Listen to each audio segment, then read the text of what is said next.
Selamat datang di Tidur Bareng. Kemarin gue tidur sama cowok, sekarang gue tidur sama cowok lagi. Dan namanya Omar. Ini kasih apa enggak?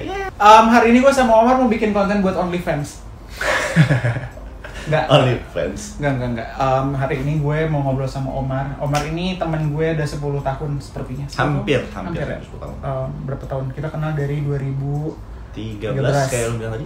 Gue pribadi sih kayaknya 2012 malah. Kita hitunglah 2012. Oke. Berarti 9 tahun temenan gitu. Dan hampir nggak pernah melibatkan Omar untuk ada di video gue. Padahal saat itu masa-masa gue berjaya di bukan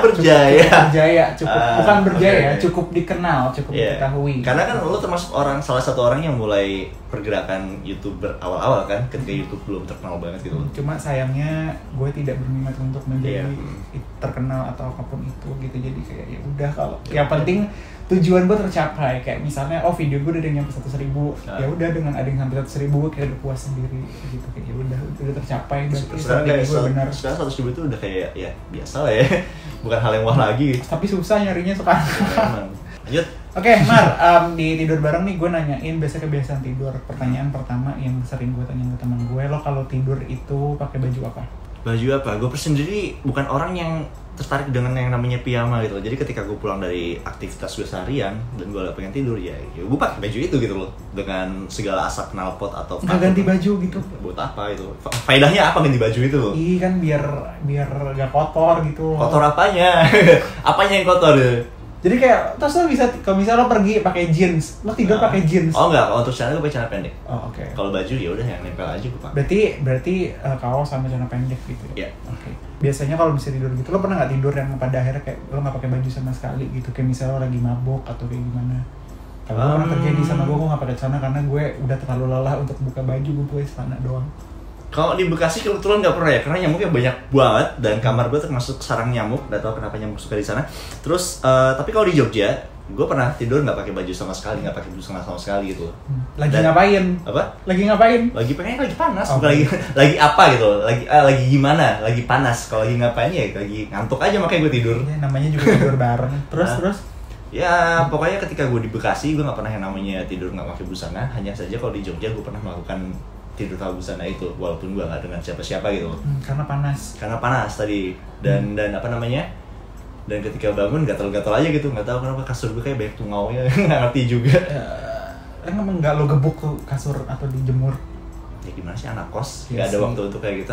Lebih tepatnya nggak tidak meluangkan waktu tepatnya. Iya. Bukan nggak ada waktu, memang kita tidak meluangkan waktu untuk melakukan hal tersebut gitu. Oke, terus biasanya kalau posisi tidur lo gimana? Random banget ya, tapi serius, ini yang gue tanyain ke teman-teman gue. Oh gitu. Tidur gue selalu menghadap kanan atau kiri. Kiri nggak pernah sih. Jadi gue selalu ngadep gini. Gue nggak pernah yang tengkurap atau gue menghadap kiri. Soalnya gimana ya, ketika ke kiri, jantung gue tuh kayak ketekan rasanya. Gak tau, mungkin karena jantung gue besar atau gimana. Pokoknya ketika menghadap kiri, jantung gue sakit. Jadi gue selalu menghadap kanan, walaupun agak. Kalau gue tengkurap, nggak tahu, lebih enak tengkurap aja atau ke kanan. Gue waktu SD pernah ada satu waktu di mana suatu masa ketika gue nggak bisa tidur kalau gue nggak tengkurap. Jadi ya gue nggak heran sih. Apa maksudnya gimana ya? Enaknya tidur tengkurap tuh. Gue tahu rasanya. Cuman ketika besar ini gue nggak pernah lagi. Atau telentang, mati dong telentang. Telentang gue juga kayaknya nggak bisa deh. Agak terganggu juga, maksudnya. Gue menganggap tidur gue itu posisi nyaman nafas ketika tidur adalah menghadap kanan. Kalau telentang nafas gue juga agak kurang bunyi jadinya. Bukan bunyi, kurang nyaman aja untuk tidurnya. Nggak tahu kenapa. Kecuali kalau dalam posisi lagi teler banget kayak lo bilang tadi, habis mabuk atau hal lain lah gitu. Lo kalau tidur ngorok gak? Ya mana gue tahu. Ya, mungkin lo pernah tidur bareng sama teman. Oke, tuh. Lo ngorok deh. Teman wanita gue yang dulu pernah bilang kalau ya menengkur, cuman kan nggak tahu gue gimana gitu. Kalau temen gue yang pria, kami lagi event, bilangnya ya gue berbunyi ketika tidur, cuman nggak tahu gue bunyi kayak gimana. Kenapa gue nanya ngorok? Karena dulu gue pernah waktu itu ada kegiatan kantor kan, nginep di hotel dan gue sekamar sama teman kantor gue. Dan memang ya udah berumur lah, udah punya anak gitu kan, dan umurnya juga kayaknya udah 40-an gitu. Nah karena dia badannya besar gitu kan, tidurnya dia itu nggak, mungkin karena nggak sehat atau gimana juga ya, gue nggak ngerti gitu, ngorok dan itu kenceng banget dan gue kebangun. Badannya besar. Dan gue sampai kebangun. Gue bangun dan gue nggak bisa tidur sepanjang malam itu gitu. Jadi gue tidur kan tiba-tiba dia ngorok dan gue tuh modelnya kalau misal tidur nih ada yang ketok pintu atau gimana, gue tuh pasti bangun. Oh iya, berarti sama kayak gue light sleeper ya berarti ya. Walaupun ada masanya yang gue bener-bener deep sleep ya, karena pernah juga tuh masa yang gue tuh capek banget sampai digedor-gedor tuh gue nggak bangun, disangka gue dulu meninggal gara-gara itu dulu. Tapi yang udah biasanya gue tuh kayak gitu kayak ada bunyi atau ada yang bangun gue, biasanya gue cepet bangunnya gitu. Dan itu terjadi pas itu lagi ngorok. Lo bayangin jam 2 pagi terus gue denger ngorok, gue langsung bangun. Itu kan sekencang itu, benar-benar sekencang itu gitu kan. Dan akhirnya ya udah, gue tuh sampai kalau di hotel kan bantal 2 kan, nggak ada guling gitu. Nah gue tuh langsung yang giniin bantal ya. Tapi tetap terdengar. Dan paginya gue komentar, Pak, sumpah ngoroknya kenceng banget gitu. Jadi dia merasa tidak enak gitu. Dan akhirnya dia ngapain gitu sampai suara ngoroknya tuh agak berkurang sedikit. Kok bisa ngurang itu? Kayaknya tuh kalau dia tidurnya agak miring deh. I see. Jadi mungkin ketika dia telentang gitu ada ketekan atau gimana, gue nggak ngerti ya, dari segi pernapasannya dia jadi bunyi. Oke, apa lagi? Nah, lo pernah nggak sih punya mimpi suatu mimpi? Kan kadang ada orang yang nggak ingat sama mimpinya ya. Maksudnya lo pernah nggak ada satu mimpi yang lo ingat banget mimpi itu sampai sekarang lo ingat sama mimpi tersebut? Mungkin gue ingatnya gara-gara mimpinya berulang-ulang ya. Gue sering mimpi waktu kecil sampai besar itu mimpi kiamat. Gue nggak tahu kenapa. Tapi kiamatnya itu beda-beda gitu. Entah itu ditabrak meteor lah, atau ada ada jel datang, atau binatang-binatang aneh datang. Pokoknya mimpi yang paling gue ingat dan paling gue sering alami adalah mimpi kiamat itu. Cuma ada satu mimpi yang memorable banget gitu loh, dimana gue memimpikan suatu dunia dimana ada langitnya itu warna pink dan ada kura-kura raksasa terbang di atas. Gue nggak tahu itu mimpi apa, cuma itu sangat terekam di otak gue, dan gue pernah sampai nyari waktu itu adakah mitologi tentang kura-kura terbang itu, dan ada, gue lupa namanya apa. Great Antuin kalau nggak salah. Itu namanya adalah Omar tuh orang yang mungkin memiliki kreativitas yang tinggi, jadi imajinasinya tuh berjalan di saat dia tidur gitu. Gue ada sih, tapi lo pernah nggak sih mimpi bersambung gitu? Gue sambung dalam artian kayak selesai di sini terus lo bangun terus tidur lagi ternyata mimpi pernah. Gue tuh sering tuh kayak gitu. Tapi biasanya episode 2-nya nggak memuaskan gue sih. Kayak misalnya episode pertama nih, mimpi pertama gue kebangun dan gue ngerasa itu mimpi bagus banget, gue pengen mimpi itu lagi. Dan kejadian mimpi lagi, tapi kok selanjutnya kurang enak gitu, mimpinya nggak seenak sebelumnya. Jadi ketika mimpi kedua itu biasanya gue kurang puas aja dengan mimpinya, bukan dengan tidurnya. Biasanya pertama kali emang kurang memuaskan. Kita sekarang ngomongin yang serius sebenarnya. Apa tuh? Lo seneng gak sih ngeliat bayi? Seneng. Adik gue punya bayi dan gue suka main sama ponakan gue. Abang gue juga punya ponakan dan gue sayang sama mereka bertiga. Abang gue punya anak 2, adik gue punya anak 1. Tiga-tiga itu anak kecil favorit gue pokoknya. Lo kepikiran gak mau punya bayi atau punya anak? Nah, punya anak gue kayaknya enggak deh. Kenapa? Maksudnya gue belum tahu. Cuma untuk sekarang gue mikirnya gue nggak pengen punya anak gitu. Jadi gue mikir dunia ini udah terlalu penuh, udah terlalu sesak, dan Indonesia kayak gini keadaannya. Gue nggak mau gue ngelahirin. Gue membuat gue yang kecil lainnya lahir di dunia yang kayak gini gitu loh. Jadi ya, untuk menjawab pertanyaan lo tadi, mungkin jawabannya adalah untuk saat ini enggak. Cuman gue nggak menutup diri untuk kesana gitu. Sama gue juga. Tapi ketika ya mungkin ya karena stereotipikal keluarga di sini gitu. Apa? Stereotipikal keluarga di sini kan kayak lo harus punya anak dan gitu kan. Walaupun nggak punya anak tuh bisa jadi suatu pilihan untuk hidup gitu. Dan gue pun juga sepakat gitu. Gue nggak mau bilang nggak akan mau punya anak gitu. Untuk sekarang nggak gitu. Apalagi kan gosipnya ketika gue berumur 30 tahun perubahan iklim itu sudah penuh terjadi. Yang berarti lingkungan kita kacau balau gitu kan. Dan gue mikir ke sana gitu. Sama kayak alasannya ketika gue punya anak dengan kondisi dunia yang kacau balau gini gitu, jadi akan membuat berpikir gitu kan. Tapi pun ketika kalau gue mau, entah kenapa gue berpikir tuh untuk adopsi gitu. Adopsi agak lebih ketimbang ada anak yang baru gitu. Jadi lebih adopsi anak yang udah ada yang butuh bantuan ya untuk dirawat. Tapi itu juga pertimbangan lain gue. Maksud gue selain gue ngelihat dunia yang penuh sesak ini, gue gak punya anak dan membuat gue jadi gak pengen punya anak. Kedua adalah faktor material.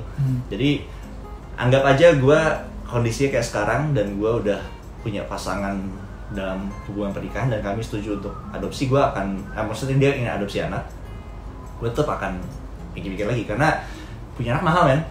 Apalagi bukan mahal dalam material doang, maksudnya lo punya beban beban moral untuk membesarkan dengan pendidikan yang bagus untuk dia supaya dia nggak jadi orang yang jadi sampah masyarakat gitu loh.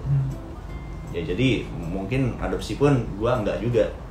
Kalau gue masih berpikiran sih, dan gue akan memastikan kalaupun gue memutuskan punya anak gitu, tidak menjadikan anak itu sebuah investasi sih. Iya, betul. Jadi karena yang terjadi itu ya secara umum gitu dianggap, apalagi di Asia ya, ini yang lebih sering terjadi di Asia atau di Timur Tengah gitu, keluarga-keluarga yang menganggap anak itu sebuah investasi gitu, sehingga anak tersebut itu hidup ya nggak berdasarkan apa yang dia mau gitu, nanti nggak sih, dalam arti nggak punya waktu untuk mengeksplor diri mereka tuh sebenarnya seperti apa gitu, dan pada akhirnya bertugas untuk ya udah menyenangkan kedua orang tuanya gitu. Dan gue rasa itu juga menjadi salah satu alasan kenapa orang memutuskan untuk punya anak ya, kayak apa tuh? Supaya dia nggak sendirian. Oh iya, supaya di hari tua ada yang ngerawat gimana. Cuman itu nggak berlaku untuk gue juga sih, karena gue juga nggak berpikir akan hidup 30 plus sebenarnya sebelumnya. Tapi udah mendekati 30, gue berpikir gue nggak bakal sampai 40 plus. Nggak tahu deh. Pesimis banget sih tadi gue. Bukannya pesimis, gue emang nggak berniat kesana gitu loh. Oh, oke. Kayak gimana ya? Gue nggak berniat hidup lama sebenarnya. Ya, juga. Jadi intinya kalau urusan anak, gue itu tadi gue nggak kepikir. Sebenarnya gue nggak kepikiran punya anak. Untuk saat ini nggak kepikiran punya anak. Dan nggak mau bilang nggak akan mau ya, karena tahu-tahu ntar gue ketulah, gue ngejilat ludah sendiri.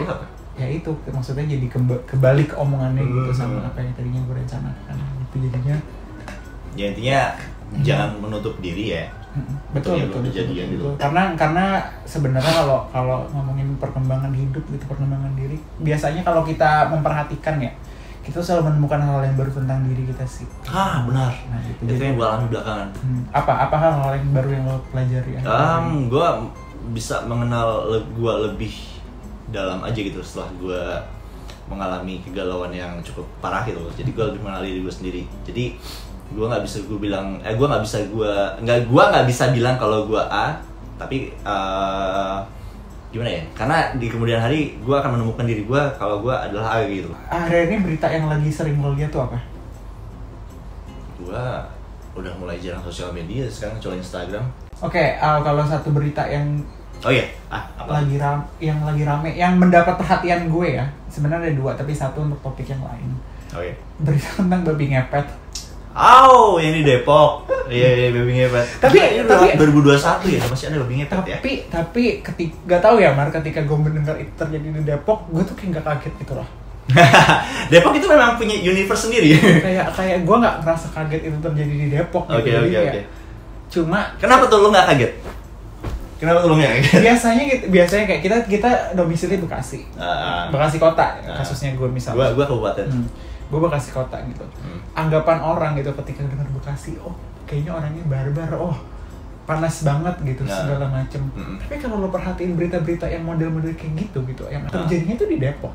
Aneh-aneh. Dalam hal apa nih? Karena Bekasi juga banyak aneh-aneh yang disebarkan gitu. Gue nggak tahu ya, gue lebih sering baca berita tentang Depok sih, kayak misalnya kebijakan pemerintah daerahnya di situ untuk masang lagu di lampu merah. Gue sempat nyesel waktu itu nggak ke Depok gitu loh, karena waktu itu masih di Jogja kan. Padahal gue pengen denger lagunya secara langsung gitu, bukan di YouTube. Gue sempat denger tapi gue lupa itu lagu apa gitu. Jadi gue nggak. Ya lagu narsis dia lah pokoknya lah. Gue nggak tahu. Himbauan. Cuma jadi ngerti nggak sih maksud gue, kayak berita-berita kayak gitu tuh jadi gue bukan yang mengeneralisasi ya, bukan yang menstereotipikalkan gitu, tapi melihat beberapa berita yang terjadi itu di Depok. Kasus COVID pertama kali ada di Depok. Yang varian baru di Bekasi sih waktu itu, tapi maksudnya yang pertama kali varian baru tuh seperti apa? Yang di Karawang apa di Cikarang gitu ketemu. Ya, itu apa? Gue lupa pokoknya ada mutasi baru maksudnya. Mutasi baru. Ini mutasi kan terjadi karena apa kok di Bekasi ya? Apa karena di daerah pabrik?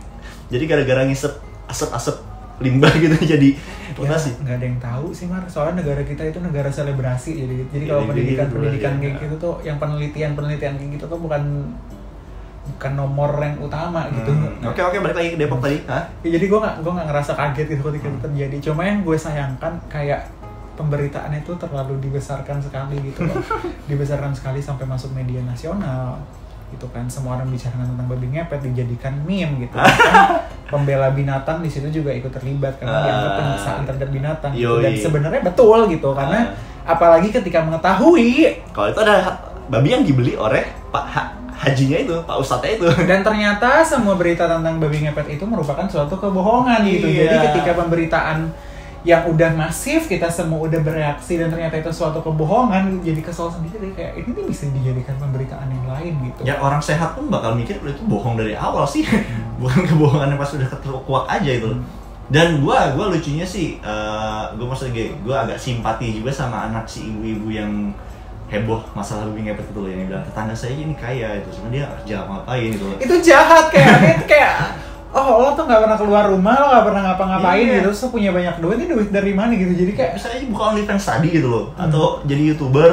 iya kan miring tapi ya Makanya. kayak aduh gua Kasihan sih anaknya, maksudnya kalau gue jadi anaknya mungkin gue akan membayangkan gue akan dihina-hina sama teman gue. Ibu lo goblok gitu. Iya. Nah ini salah satu kekhawatiran Betul. salah satu kekhawatiran gue kalau kita ngomongin ibu-ibu atau orang tua gitu yang bergerak di media digital gitu. Ini kan dampak digital kan, bisa jadi anaknya dihina gitu karena melihat informasi berupa digital. Gue tuh sempat khawatir sama ibu-ibu atau bapak-bapak yang main media sosial. Oke. Kayak misalnya nyokap gue dia tiba-tiba main TikTok. Oh iya. Kayak dia bikin video apa dan ada yang nonton Joget? gitu. Enggak joget. Oh. Terus kayak gitu kan ya. Gue baru ketemu ibu lo tadi ngomong. Jadi lo ngomongin ibu lo main TikTok, gue mikir ibu lo kayak gini-gini gitu. Enggak, dia gak pakai kerudung kalau di rumah doang, di luar mah karena dia udah sudah banyak dilalui gitu. Gue bandelnya juga barengan dia gitu. Jadi kayak gue untuk bandel tanda kutip ya, itu pun juga dia tahu gue seperti itu gitu. Jadi kayak ya dia cukup terbuka lah pemikirannya gitu. Cuma ada beberapa hal yang membuat gue khawatir gitu ketika nyokap gue baca sesuatu di Facebook misalnya telan mentah-mentah gitu ya. mentah-mentah gitu karena literasi digital ini kan suatu hal yang apa ya, menurut gue kemampuan tersendiri gitu loh, Man. Yep. Dan literasi digital tuh bukan serta-merta lo bisa bikin konten di internet, bisa lo taruh gitu, atau misalnya lo menemukan informasi yang ada di internet gitu. Sebenarnya informasi ini yang lo apakan gitu, itu salah satu implementasi literasi digital gitu. Karena nggak jadi kemungkinan orang yang pintar aja pun literasi digitalnya bego gitu. Ya, karena intinya adalah cara malah dia. betul. Kayak contohnya kenapa gue bilang kayak gitu. Ini tadi terlepas yang ibu-ibu ya, maksudnya anak muda aja kadang bikin konten juga nggak bertanggung jawab gitu. Kayak misalnya ada dokter, ntar gue masukin cuplikan video TikToknya. Yang dokter ngomongin masalah kehamilan itu ya, persalinan itu ya. Oh iya. Itu kan ya Tuh, tapi ngomongin gitu, gue kebetulan bukan orang yang terpapar akan hal itu sih. Maksudnya gue gak tahu isi kayak gimana sih. itu karena rame di Twitter aja sih. Iya. Iya. Jadi kalau nggak salah intinya si dokter ini tuh seakan-akan membuat jokesnya tuh kayak terlihatnya tuh melecehkan gitu loh. Kayak udah pembukaan berapa dok, terus dia kayak bikin gesture seakan-akan dia lagi fingering tersebut gitu. Nah maksud gue dia kan seorang dokter ya, yang kita anggap pinter lah, lo bisa jadi dokter gitu, gila lo gitu. Bagi gue orang jadi dokter bukan pinter tapi kaya. Nah ada juga yang pinter, jangan mendiskreditkan. Ya gue gak tahu, maksudnya untuk masuk kedokteran tuh nggak murah. Ada kok yang dapat beasiswa jadi dokter. Memang. Cuman kebanyakan circle gue tuh jadi dokter bukan gara-gara pinter. Cuma ini membuktikan bahwa ya itu tadi pemahaman tentang literasi digital tuh nggak serta-merta kayak lo dapet ijazah lo belajar di kuliah. Ini tuh benar-benar skill tersendiri gitu untuk mengolah informasi tersebut gitu. Kalau kita berpikir secara jernih saat itu untuk bikin konten gitu kan, gue nggak akan bikin konten seperti itu gitu kan. Dulu ada juga tiktokers tapi udah minta maaf, ini dia minta maaf dan dia siapa gitu? Dia namanya siapa gitu, karena dia ganteng jadi banyak orang yang suka sama kontennya dia gitu. Tapi ketika lo tilik kembali lo lihat kontennya tuh rap joke sebenarnya gitu loh. Gimana sih? Kayak gue gak bisa menjelaskan lah, tapi intinya gue nggak tahu video tersebut masih ada apa enggak, tapi kayaknya udah nggak ada gitu. Dan akhirnya ya banyak yang udah karena itu tadi ekosistem media sosial tuh kan beda ya. Terkadang di Instagram tuh sama di TikTok tuh beda gitu. Di TikTok anggapannya itu suatu hal yang lucu, di Instagram bisa jadi itu isu sensitif gitu. Dan akhirnya TikToker ini dia di-cancel lah di dunia Instagram. Tapi yang gue pahami akhirnya dia menyadari bahwa ini tuh lebih tentang pelecehan ya. Jadi dia memahami karena itu akhirnya dia minta maaf. Tapi pada akhirnya sih orang ganteng kadang tuh bebas bikin konten apa aja gitu. Beauty privilege. Kayak siapa ya? Gue ngomongin masalah beauty privilege itu kayak ingat kasusnya Jeffrey Nicholas sama suatu seleb yang kurang ganteng lainnya lah, ketika sama-sama mengkonsumsi ganja. Cuman oh iya, gue juga mengikuti hal itu nah, gitu. Itu si Jeffrey itu banyak banget itunya, apa namanya, dukungan-dukungan dari cewek-cewek house lainnya gitu. Sedangkan yang kurang tampan ini mereka dia tuh cenderung dihujat-hujat gitu loh. Udah jelek maksudnya ganja mau jadi apa lo ataupun seperti itu loh gue. Waktu itu yang dibandingin tuh Yonglek sebenarnya, gue ingat. Yang dibandingin waktu itu ada yang komen kalau Jeffrey kan cepet sehat lah, keluar segala macam. Coba kalau yang waktu itu dia nge-tweet kalau coba kayak Yonglek kalau nggak dikata-katain gitu. Waktu itu dia pernah ngomong komentar kayak gitu. Ini masih ngomongin masalah tampang berarti? Iya. Oh. Kan kalau masalah Yonglek sendiri selain tampang yang kurang baik, kelakuannya juga kurang baik sih. Maksudnya gue enak ngeliat dia di sosial media. Dan Jeffrey sempat kesel waktu itu yang dia sempat nge-tweet apa gitu, intinya dia kayak komentar tentang dia yang dikomentarin karena dia punya beauty privilege gitu. Jadi mungkin dia merasa tidak diinvalidasi dengan pekerjaan dia yang lain gitu. Jadi dia ya gue nggak bisa dipungkirin ya, gue pun sebagai laki-laki mengakui bahwa Jeffrey Nicole tuh ganteng gitu. Dia tuh berparas yang menarik gitu. Dan ya terkadang ketika orang cuma memikirkan ya wajahnya dia pakai gimana, gue memahami ketika mungkin dia berpikiran pekerjaan gue yang lain tuh banyak gitu loh. Kenapa lo ngeliat tampang gue doang gitu ya? Itu merasa diinvalidasi. Ya gue sepakat gitu, dan dia sempat trending di Twitter tuh sampai 2 hari. Gila, bayangin lo marah gara-gara hal yang positif sebenarnya. Gue kalau jadi Jeffrey gue akan berterima kasih kayak oh ya udah yang bilang gue ganteng kan lo gitu. Gue nggak pernah beranggapan bahwa gue ganteng atau bagaimana gitu. Jadi kayak ya udah gitu. Cuma ya mungkin frustrasi kali ya karena kayak seakan-akan pekerjaan dia lain tuh invalidasi. Dan gue memahami akan hal itu. Dia main film apa sih? Gue nggak pernah tahu dia itu siapa selain selebgram sebenarnya. Justru dia aktor dulu baru. Iya, gue tahu dia bahkan dia nggak pernah jadi selebgram menurut gue. Dia tuh terkenal karena dia jadi aktor. Ya gue tahu dia aktor, maksudnya gue nggak pernah ngeliat dia rame selain di sosial media. Dread Out. Oke. Terus Habibie Ainun yang keberapa gitu. Gue literasi film Indonesia gue dikit. Nah, terus pernah main bareng Chandra Leo juga, gue lupa itu film apa. Main apa? Catur. Main apa? Main film. Main film. Ya kan lagi ngomongin film. Tiba-tiba catur. Oke. Ya adalah banyak beberapa. Oh, Dear Nathan. Kayaknya itu awal film dia ya. Mulai rame di situ ya, kalau nggak salah ya. Iya nggak sih? Oh iya, gue sempet dengar, cuma gue nggak nonton. Dan gue nggak pernah nyangka ternyata gue jauh lebih tua daripada Jeffrey. Oh iya. Berapa emang dia? 98 pas 99. Anjir, tua banget. Serius. Ya itu membuktikan kalau anak-anak sekarang tuh wajahnya lebih cepat dewasa. Matangnya lebih cepat. Terus sepakat gue juga kaget gitu karena gue pikir dia seumuran gue gitu kayak 26, ternyata masih 23, 22. Iya. Gue termasuk orang yang matanya lama sih sebenarnya. Maksudnya gue nggak tahu ya gimana para penonton lo ngeliat gue kayak gimana. Cuman gue ngelihat gue selalu nanya sama orang ya, ketika orang baru kenal, menurut lo gue umurnya berapa? Gue selalu dibilang umurnya jauh dari umur gue sekarang gitu. Biasanya nebaknya pada berapa? 25, 26. Segue dong. Iya, kayak gitu loh pokoknya lah. Ya gue gak tau kalian ngeliat gue kayak gimana, cuman gue bisa pastikan gue lebih dari itu. banyak apa ojek daring gitu, supirnya beranggap dia nggak percaya gue kerja. Ngasih kuliah gitu ya? Kuliah mas, karena kantor gue kebetulan dekat sama universitas kan, jadi ketika dan sampingan, bukan dekat, emang sampingan gitu. Jadi ketika gue kantor misalnya lagi naik ojek daring gitu, dianggapannya kuliah mas, kuliah saya udah kerja pak. Oh udah kerja. Emang umurnya berapa? Bener. Coba pak tebak kira-kira berapa? Ada yang nyangka gue masih 21 tahun, ada yang masih 20, padahal udah sekali ya? Enggak pak. Atau kalau misalnya ada yang tahu umur gue sekian gitu, nanyanya apa? Udah nikah mas? Pasti gitu. Belum pak, jangan terus jangan apa dia bilang jangan kelamaan, bilang terus dalam hati gue apa urusannya? Terlalu campur ya. Ya mungkin itu salah satu cara dia untuk mendapatkan bintang 5 sih. Bahkan dulu ada kemarin 2 hari yang lalu ada supir ojek daring yang ngebahas agama sama gue. Terus gue kayak ngapain ngebahas ini sama gue anjir.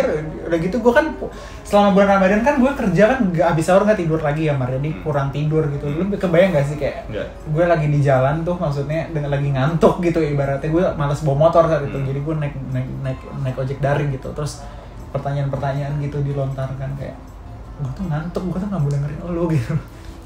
Cuma ya cobaan puasa. Gue sih pribadi kalau misalnya diajak ngobrol masalah agama gue suka. Kalau dalam artian gue pengen ngebahas kalau pandangan gue tentang agama gini loh. Jadi ketika ada Gojek nanyain gue, nyebut merek, ketika ada ojek online nanyain gue akan sedang sangat menjawab apa yang gue anut gitu loh. Tapi kadang-kadang juga ya lagi-lagi kan ojek online ya, orangnya itu hanya ketemu sama lo ketika itu doang.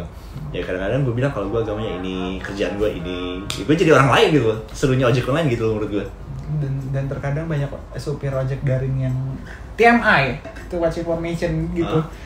Pernah ada yang cerita sama gue kayak dia tinggal nikah pacarnya lah, terus dia tuh lagi galau sebenarnya gitu. Itu kayak atau ada supir Grab, ini mobil sih Grab kan, ada supir mobil gitu yang cerita dia pernah hook up sama laki-laki lah, kayak terus informasi tersebut dikasih tahu ke gue buat apa gitu, kayak gak penting gitu. Mungkin lo adalah, maksudnya mungkin menurut dia lo adalah asumsi gue seperti potensi itu. gitu untuk dia. Potensi untuk dia. Asumsi gue sebenarnya seperti itu gitu, karena di akhir pembicaraan itu tiba-tiba dia nanyain orientasi seksual gue itu apa. Terus gue jelas. Kayak, oh emang arahnya dari tadi ke situ gitu. Ya, terus, tapi lo jawab habis itu? Gue bilang yang biasa gue jawab. Kalau gue apa tuh yang biasa lo jawab? Saya nggak punya label pak, saya nggak mau melabelin diri saya, gue bilang kayak gitu. Gue juga nggak suka labelin diri gue sendiri. Jadi itu kan gue melabelin diri gue akan satu hal, tahu-tahu ternyata di kedepannya gue beda gitu. Nah itu hal yang gue hindari, dan gue terbuka aja sih akan hal itu gitu. Jadi ya who knows apa yang terjadi sama gue di masa depan.